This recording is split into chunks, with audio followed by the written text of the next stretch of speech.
Assalamu alaikum warahmatullahi wabarakatuh. You are watching ZTW Institute and I am your instructor Vania Salim.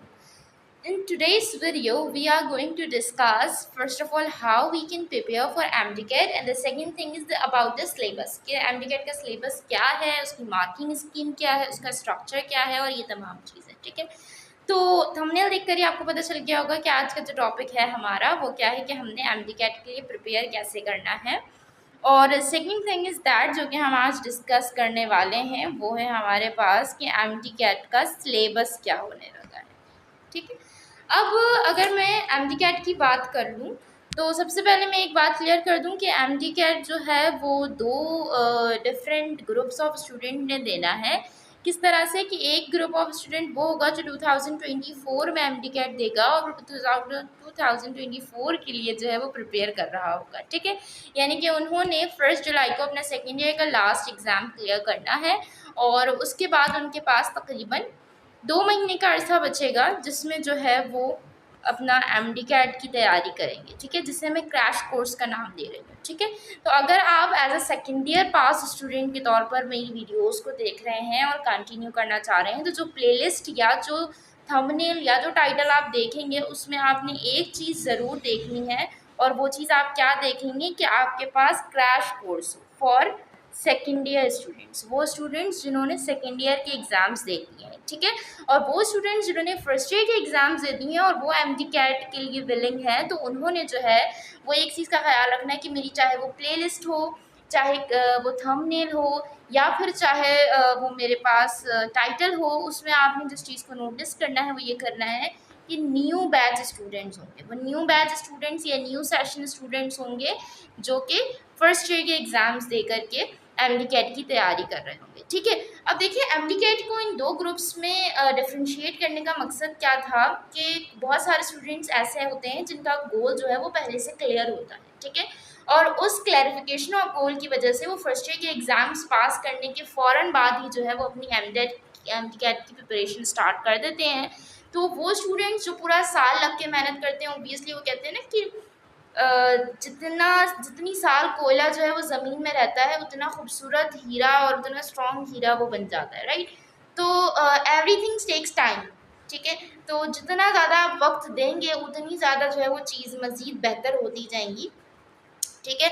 तो वो students जिनको first year के बाद फ़ौरन से ख्याल आ गया है कि उन्होंने MDCAT देना है तो ये तो बहुत अच्छी बात है, तो वो मेरा जो कोर्स या जो वीडियोस देखेंगे वो देखेंगे न्यू बैच की वीडियोस, ठीक है।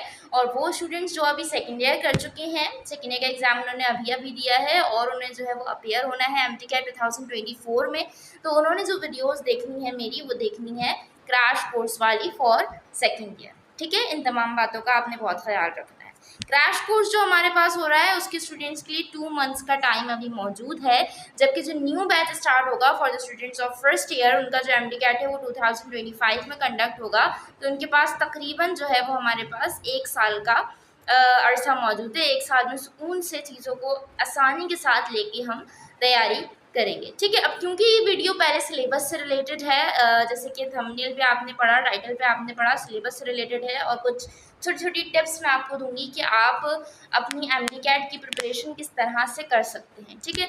तो बगैर टाइम वेस्ट किए अपने टॉपिक की तरफ चलते हैं और फिर जैसे ही हम सिलेबस और इस चीज़ को डिस्कस कर लेंगे तो फिर मैं आपको बताऊँगी कि अब आपने मुझे किस तरह से फॉलो करना है। और यूट्यूब अगर आप खोलें जिस प्लेटफॉर्म पे मैं मौजूद हूँ तो वहाँ पर जो है वो आपको बहुत सारी वीडियोस ऐसी हैं जो MDCAT के नाम से मिल जाएंगी, लेकिन आपको कैसे पता चलेगा कि कौन सी वीडियो आपके लिए बेहतर है या कौन सी वीडियो आपने सिलेक्ट करनी है, ये भी मैं आपसे डिस्कस करूँगी, ठीक है। अगर मैं अपनी बात करूँ, जब मैं अपना MDCAT प्रिपेयर कर रही थी तो उस वक्त जो है हमारे पास पाकिस्तानी यूट्यूब चैनल्स पे इतने ज़्यादा टीचर्स मुझे समझ नहीं आए थे बिल्कुल, जो कि तैयारी बहुत कोई ख़ास करा रहे हों या जिनसे मैं मुतासर हुई हूँ। अलबत्ता इंडियन कुछ टीचर्स ऐसे थे, इंडियन यूट्यूब चैनल्स ऐसे थे जिनके टीचर्स को देख के मुझे लगा कि यार वाकई ये तैयारी बहुत बेहतरीन करा रहे हैं, लेकिन कुछ फ़र्क फिर सिलेबस का आ जाता है हमारे और फिर उसके अलावा कुछ टॉपिक्स का फ़र्क आ जाता है, या हम ये कह सकते हैं कि बहुत सारे टॉपिक्स ऐसे हैं जो इंडिया की टेक्स्ट बुक का हिस्सा है, पाकिस्तान की टेक्स्ट बुक का हिस्सा नहीं है, लेकिन बहुत सारे सिमिलर भी निकल जाया करते थे। तो कुछ वहाँ से कुछ वहाँ से कुछ वहाँ से करके सब कुछ जमा करके जो है वो फिर इस तरह से मैंने कुछ प्रिपरेशन का सिलसिला जारी रखा था। So now we are discussing about our syllabus and हम प्रिपेयर किस तरह से कर सकते हैं। तो जनाब, एमडीकैट के सिलेबस में सबसे पहली जो बात है वो हम करेंगे आज अबाउट स्ट्रक्चर कि हमारा जो सिलेबस है, सबसे पहली बात वो तो मैं आपको बता दूंगी कि हमारे सिलेबस में ये चीज़ें इंक्लूड हैं या ये टॉपिक्स इंक्लूड हैं, लेकिन the second and most important thing is कि हमारा स्ट्रक्चर क्या होगा। जो हमारे पास पेपर आएगा एमडीकैट का, जब हमारा एग्ज़ाम कंडक्ट होगा तो क्या स्ट्रक्चर होगा, कितने एमसीक्यूज़ होंगे। वैसे मैं अपनी प्रीवियस वीडियो में बता चुकी हूँ कि टोटल एमसीक्यू कितने होते हैं और बीडीएस वालों को कितने मार्क्स लेने होते हैं और एमबीबीएस वालों को कितने मार्क्स लेने होते हैं। अगर आपने मेरी प्रीवियस वीडियो नहीं देखी है तो फ़ौरन से जाइए और उस वीडियो को पहले देखिए, फिर इस वीडियो को कंटिन्यू कर लीजिएगा, ठीक है। मेरी जो प्रीवियस वीडियो है वो मेरी है about MDCAT and UAT as well, तो उसका लिंक जो है वो मैं डिस्क्रिप्शन में दे दूँगी, आपने फ़ौरन से जाके सबसे पहले वो वीडियो देख लेनी है, ठीक है। एक बात तो हो गई है। सेकेंड थिंग इज़ दैट कि मार्किंग स्कीम क्या है। मार्किंग स्कीम का मतलब है बेटे, आप जो 200 मार्क्स का पेपर देंगे ना, वो आपका 200 मार्क्स का जो एग्ज़ाम होगा, वो एग्ज़ाम में आपके पास बायोलॉजी भी होगी, केमिस्ट्री भी होगी, फिज़िक्स भी होगी, ठीक है। ये तमाम चीज़ें आपके पास होंगी। I think I should write there. तो आपका जो पेपर है बेटे, उसमें आपके पास बायो भी होगी, ठीक है, केमिस्ट्री भी होगी, फिज़िक्स भी होगी। 3 तो ये मोस्ट इम्पॉर्टेंट चीज़ें होंगी। एक आपके पास होगी आपकी इंग्लिश, और एक और आपके पास होता है जिसे हम कहते हैं आईक्यू टेस्ट, या फिर जो है वो लॉजिकल क्वेश्चंस आप कह सकते हैं, ठीक है। आपके सिलेबस के अकॉर्डिंग जो पीएमसी ने दिया है उसके मुताबिक लॉजिकल क्वेश्चंस होते हैं कुछ, ठीक है। अब आप देखें, मैं आपको एक बहुत ही ज़बरदस्त और बहुत ही इंपॉर्टेंट बात बताऊं, इसे आप टिप कह सकते हैं एक तरह से, कि आपने एमडीकैट को प्रिपेयर किस लिहाज से करना है। उसमें द मोस्ट इम्पॉर्टेंट बात ये है कि आपको सबसे ज़्यादा नंबर जो गेन कराते हैं ना, वो ये 2 सब्जेक्ट्स हैं, राइट, इंग्लिश और लॉजिकल क्वेश्चंस, रीजनिंग क्वेश्चंस या लॉजिकल क्वेश्चंस जो हमारे पास होते हैं। इसमें बेटे आपके, हालांकि इसकी क्वांटिटी बहुत ज़्यादा कम है, इंग्लिश की और लॉजिकल क्वेश्चंस की क्वांटिटी बहुत स्पेसिफिक होती है, बहुत कम क्वांटिटी में ये आते हैं। और अभी मैं थोड़ी देर बाद जब आपको सिलेबस दिखाऊंगी, जब टॉपिक्स दिखाऊंगी, तो उसमें आपको पता चल जाएगा कि टोटल अमाउंट होती क्या है एक्चुअली, ठीक है। लेकिन as compared to biology, chemistry and physics, logical, reasoning और इंग्लिश की क्वांटिटी कम होती है। उसके बावजूद ये जो 2 सब्जेक्ट्स हैं ना आपके, ये जो 2 क्वेश्चंस होंगे आपके पार्ट के, these are the game changer. ये गेम चेंज कर देते हैं। यहाँ से आप अपने मार्क्स को बहुत बेहतरीन तरीके से कवर कर सकते हैं, मैं आपसे ये कहूँगी, ठीक है। अच्छा, तो टोटल आपको 5 सब्जेक्ट्स होते हैं, और मार्किंग स्कीम से मुराद ये था कि इन 5 सब्जेक्ट्स के कितने कितने कितने एमसीक्यूज़ होंगे और कितने कितने मार्क्स के होंगे, ये सब हम डिस्कस करेंगे।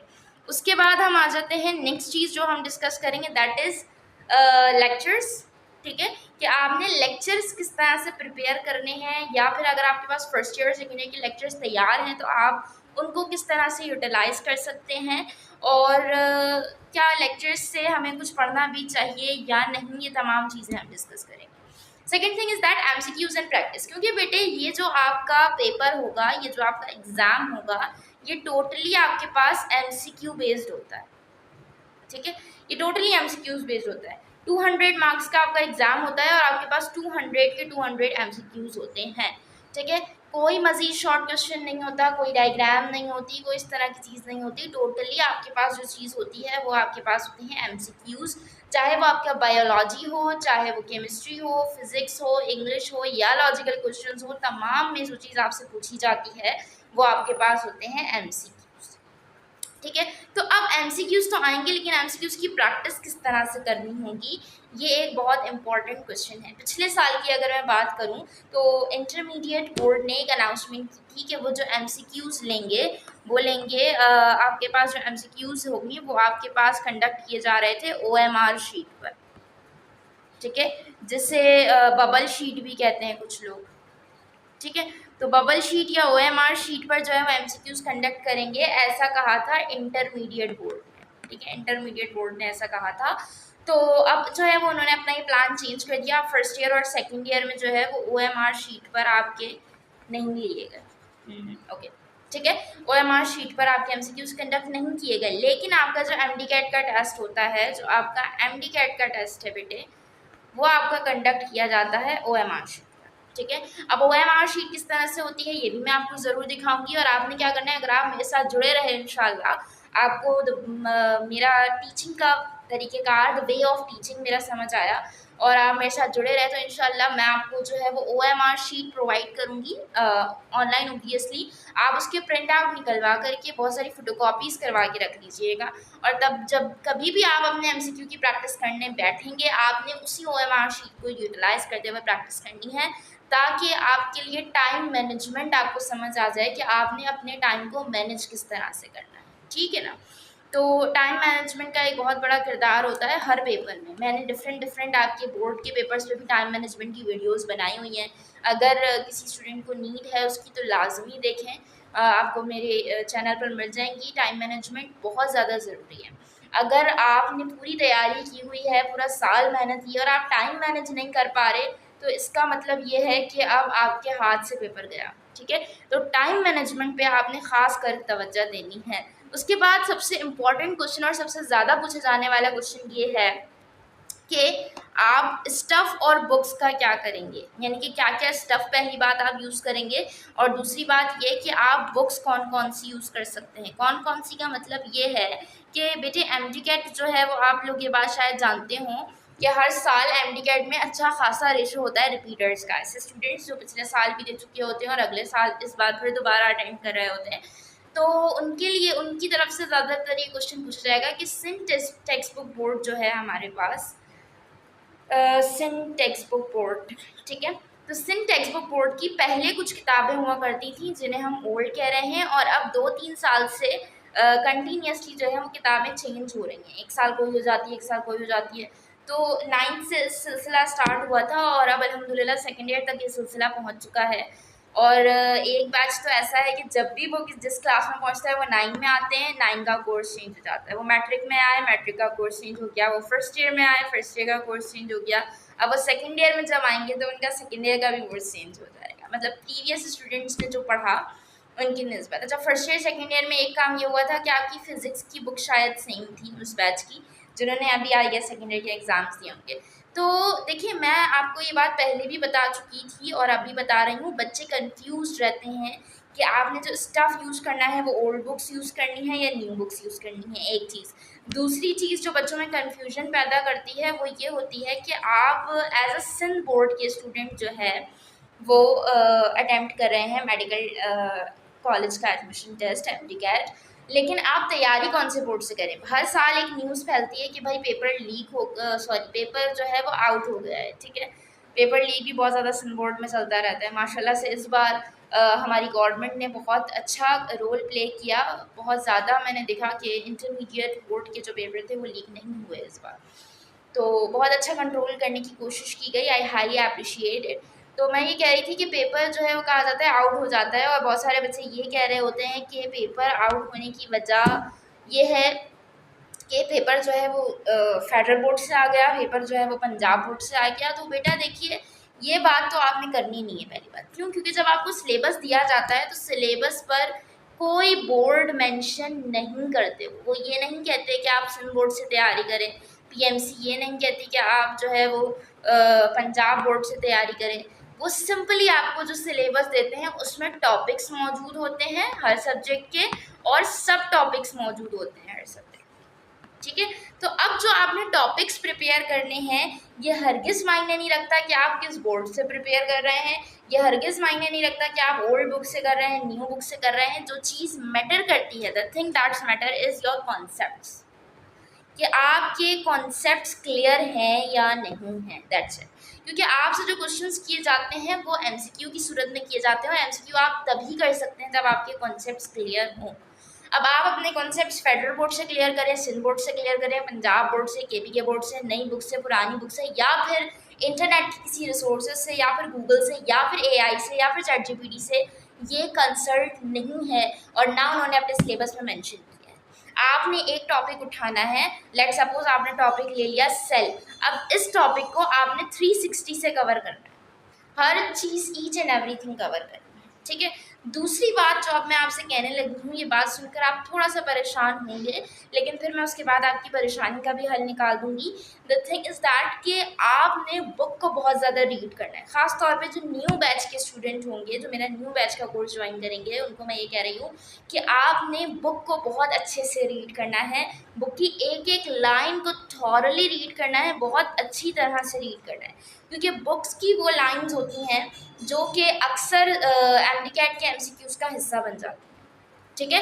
तो आपने बहुत अच्छे से बुक की एक एक लाइन को बहुत अच्छे से रीड करना होगा, अगर आप चाहते हैं कि आपका एमडीकैट बहुत बेहतरीन तरीके से क्लियर हो, ठीक है, मतलब अच्छे मार्क्स आप ले सकें, गवर्नमेंट कॉलेज में इंशाल्लाह आपको एडमिशन मिल जाए। अब बात कर लेते हैं उनकी जो क्रैश कोर्स का पार्ट है। अब उनके पास तो इतना टाइम नहीं है, ऑब्वियसली 2 ही महीने हैं, तो देखें टाइम आप फजूल ज़ाया ना करें, ये वाली चीज़ पढ़ लूँ, वो पढ़ लूँ, ये भी पढ़ लूँ, ये वाला लेक्चर भी देख लूँ, पुरानी चीज़ें भी निकाल लूँ, नोट्स भी पढ़ लूँ, ना, नेवर। सिर्फ 2 काम आपने करने हैं। पहला काम ये कि आपने कॉन्सेप्ट बनाना है, और दूसरा काम ये कि आपने बुक रीडिंग करना, दैट्स इट। अब बच्चे कहेंगे कि बुक रीडिंग हम सिंध की करके गए, एमसीक्यूज बन गए फेडरल बोर्ड से, तो बेटा ऐसा नहीं है, ठीक है। बमुश्किल 2-3 एमसीक्यूज ऐसे होते हैं जो इधर उधर से आ जाते हैं, और वो कॉन्सेप्चुअल एमसीक्यू होते हैं। यूजुअली आपकी बुक की जो लाइन है वो एज अ स्टेटमेंट आएगी, लेकिन जो कॉन्सेप्चुअल क्वेश्चंस आपसे पूछे जाएंगे वो बायो की अगर मैं बात करूँ तो वो रीजनिंग कहलाएंगे, ठीक है। और इसी तरह से अगर लॉजिकल रीजनिंग, तो देखो टोटली लॉजिकल रीजनिंग है, that's all about your mind and your common sense, ठीक है। इसी तरह से अगर मैं बात करूँ केमिस्ट्री और फिजिक्स की, तो केमिस्ट्री में ख़ास तौर पे हमारे जो रिएक्शंस होते हैं ना, that are the most important, ठीक है। उसके बाद फिजिक्स में जो कॉन्सेप्ट्स क्लियर करने वाली चीज़ें होती हैं वो हमारे पास रहते हैं न्यूमेरिकल्स, ठीक है। मैं जब अपनी तैयारी कर रही थी तो मैंने तमाम बोर्ड्स का तो नहीं किया था, लेकिन सिंध बोर्ड के साथ साथ मैंने फेडरल बोर्ड को भी लेके चली थी, ठीक है।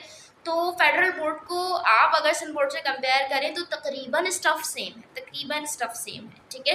लेकिन आप उस वक्त क्या करते हैं, ये भी करना है, वो भी करना है, वो बुक भी पढ़नी है, ये बुक भी पढ़नी है, सब कुछ करना है, तो इस चक्कर में आप क्या कर रहे होते हैं, आप अपने टाइम को स्पॉइल कर देते हैं, ठीक है। और अपने टाइम को आप स्पॉइल आपने बिल्कुल भी नहीं करना, अपने टाइम को आपने सेव करना है, सेव योर टाइम, ठीक है। सेव करना है आपने अपने टाइम को। और जो इम्पोर्टेंट चीज़ ये है कि आपने बर्डनाइज नहीं होना, आपने ये नहीं कहना कि मैंने ये भी करना है, मैंने वो भी करना है, डोंट बर्डनाइज योरसेल्फ, ठीक हो गया। अब ये तमाम चीज़ों को डिस्कस करने के बाद मैं आपको बताने लगी हूँ ये तमाम चीज़ें जो मैंने आपसे कहा था कि हम अपनी इस वीडियो में डिस्कस करेंगे, ठीक हो गया। तो जनाब, ये है हमारे पास सिलेबस, और ये सिलेबस है जो कि पीएमसी ने दिया हुआ है, और पीएमसी का दिया गया ये सिलेबस हमारे पास मौजूद है। और according to the syllabus of PMC Pakistan medical commission, इसमें जो चीज़ हम करने लगे हैं, अच्छा जी, तो स्ट्रक्चर को देख लीजिए। पहले सबसे पहले जो चीज़ मैं बार बार बता चुकी हूँ वही बात यहाँ पर हो रही है कि आपके पास जो एमसीक्यू की क्वांटिटी है वो आपके पास है 200, ठीक है। आपके पास टोटल 200 एमसीक्यूज़ होंगे, सबसे पहली बात तो ये। दूसरी बात ये कि जो आपकी ड्यूरेशन है वो 3.5 आवर्स है, 3.5 घंटे का आपके पास टोटल टाइम होगा। और आपने इस टाइम को डिस्ट्रीब्यूट कैसे करना है, अगेन मैं ये कह रही हूँ कि टाइम मैनेजमेंट आपने किस तरह से देखनी है, ये जब आप मेरे कोर्स का, मेरे बैच का हिस्सा बन जाएंगे। कोर्स इज़ नॉट पेड, ठीक है ना, इस बात का ख्याल रखिएगा, it's all about free of cost, तमाम चीज़ें फ्रीली यूट्यूब पर अपलोड होंगी। तो आपने सबसे इम्पॉर्टेंट काम जो करना है वो ये करना है कि आपने चैनल को कर देना है सब्सक्राइब। तो उससे क्या फ़ायदा होगा, उससे ये फ़ायदा होगा कि जब भी मैं वीडियो अपलोड करूँगी आपके पास नोटिफिकेशन आ जाएगा, जैसे ही नोटिफिकेशन आएगा आप उसको देख लेंगे, और देखने से आपका फ़ायदा हो जाएगा। मेरे पास जो इन्फॉर्मेशन, जो नॉलेज है वो मैं आप तक शेयर कर दूँगी, मुझे सवाब मिल जाएगा ढेर सारा, ठीक है। तो मैं आपको ये बता रही थी कि जब आप प्रॉपर मेरी क्लासेस का हिस्सा हो जाएंगे तो फिर मैं आपको बताऊंगी कि आपने 3.5 घंटे को किस तरह से डिवाइड करना है अपने 5 सब्जेक्ट्स के लिए, ठीक है। आगे देखिएगा, यहाँ पर फॉर्मेट जो है वो एमसीक्यूज बेस्ड है, मैं आपको पहले बता चुकी हूँ। मेडिकल कॉलेज के लिए आपको 65 मार्क्स चाहिए, डेंटल कॉलेज के लिए 55, यानी कि for MBBS you need 65 marks and for BDS you need 55 marks, ठीक है। कोई नेगेटिव मार्किंग यहाँ पर नहीं होगी। अब ज़रा यहाँ पे देख लीजिए, सब्जेक्ट्स आपके पास वही 5 हैं जो मैंने आपसे जिक्र किए थे, biology, chemistry, physics, English and logical reasoning, ठीक है। अब ज़रा परसेंटेज को छोड़ते हुए हम जो बात करेंगे वो बात यहाँ पर करते हैं नंबर ऑफ एमसीक्यूज़ की, ठीक है, क्योंकि परसेंटेज अगर आप देख भी लेते हैं तो आपकी समझ नहीं आएगा कि यहाँ पर बात क्या हो रही है। तो जो हम बात करेंगे वो करेंगे कि नंबर ऑफ एमसीक्यूज़ कितने आएंगे हमारे पास। तो बेटे बायोलॉजी के एमसीक्यूज़ हमारे पास होंगे 68, केमिस्ट्री के 54, फिजिक्स के भी 54 हैं, इंग्लिश के 18 एमसीक्यूज़ हैं और लॉजिकल रीजनिंग जो है वो 6 एमसीक्यूज़ है। अब मैंने आपसे क्या कहा था कि लॉजिकल रीजनिंग और इंग्लिश सबसे कम नंबर्स के होते हैं, सबसे कम अमाउंट ऑफ एमसीक्यूज़ में होता है, लेकिन ये गेम चेंजर होते हैं। अब ये किस तरह से गेम चेंजर होते हैं वो भी मैं आपको अपनी क्लासेस में बताऊंगी। जब मैं फर्स्ट इंग्लिश की क्लास कंडक्ट करूंगी तब मैं आपको बताऊंगी कि how can you manage your numbers और you can create hype on your number by English and logical reasoning, ठीक है। क्योंकि आप एमडीकैट दे रहे हैं, मेडिकल स्टूडेंट हैं, तो बायोलॉजी का रेशो सबसे ज़्यादा है, दैट इज 68, ठीक है। अच्छा जनाब, उसके बाद देखिए यहाँ पे एक और चीज़ इन्होंने बताई हुई है, और वो क्या बताया है, इन्होंने कहा है कि 20% आपके पास इजी होंगे एमसीक्यूज़, 60% मॉडरेट होंगे और 20% जो है वो हार्ड होंगे। यानी कि ये टेस्ट इतना हार्ड, इतना कोई पहाड़ नहीं है, आपको पहाड़ तोड़ने के लिए नहीं कहा जा रहा। जितने बच्चे जो है वो परेशान हो जाते हैं कि यार एमडीकैट न जाने किस बला का नाम हो गया है, क्या होने वाला है, पढ़नाइज कर लेते हैं, ये भी वो भी, तो ऐसा नहीं करना है, ठीक है। अगर आपने किसी ऐसे स्टूडेंट को देखा हो जिसने कोचिंग ज्वाइन किया हो या कोई एकेडमी ज्वाइन की हो, तो आप देखेंगे उसके पास इतनी मोटी मोटी बुक्स होती हैं, मुझे नहीं पता क्यों बच्चों को इस तरह से बर्डनाइज किया जाता है, ठीक है। अच्छा, तो मैं आपको पहले बता चुकी हूँ कि आपने 2 काम करने हैं, पहला कॉन्सेप्ट्स क्लियर करने हैं, दूसरा ये कि आप जो है वो क्या करेंगे, बुक रीडिंग करेंगे, ठीक है। ये 2 बात मैं आप लोगों को बता चुकी हूँ। और तीसरी बात ये कि अब आपने जो है वो क्या कहते हैं, बुक रीडिंग कर ली है, ठीक है, आपने जो है वो कॉन्सेप्ट्स क्लियर कर लिए हैं। अब तीसरा जो लाया है अमल आपका होगा वो होगा आपकी प्रैक्टिस आपने करनी है, ठीक है। अगर आप अपने स्टडीज़ को तकरीबन लेट सपोज 3 घंटा दे रहे हैं, ठीक है, अगर आप 3 घंटा दे रहे हैं अपनी स्टडीज़ को, तो तकरीबन आपने जो है वो 1.5 घंटा प्रैक्टिस करनी है कम से कम एमसीक्यूज़ की, ठीक है। तो ये हमने डिस्कस कर लिया कि इसका स्ट्रक्चर क्या है, मार्किंग स्कीम क्या है, मार्किंग स्कीम हमने डिस्कस कर ली है। यहाँ पर देखिए हमने सबसे पहले डिस्कस किया स्ट्रक्चर, देन हमने यहाँ पर डिस्कस कर लिया मार्किंग स्कीम को, ये रहा मार्किंग स्कीम थी हमारी सारी, ठीक है। स्टफ हम डिस्कस कर चुके हैं, लेक्चर्स आपको मैं प्रोवाइड करूँगी, ठीक है। अब ज़रा इन तमाम बातों को रोक करके एक काम की बात कर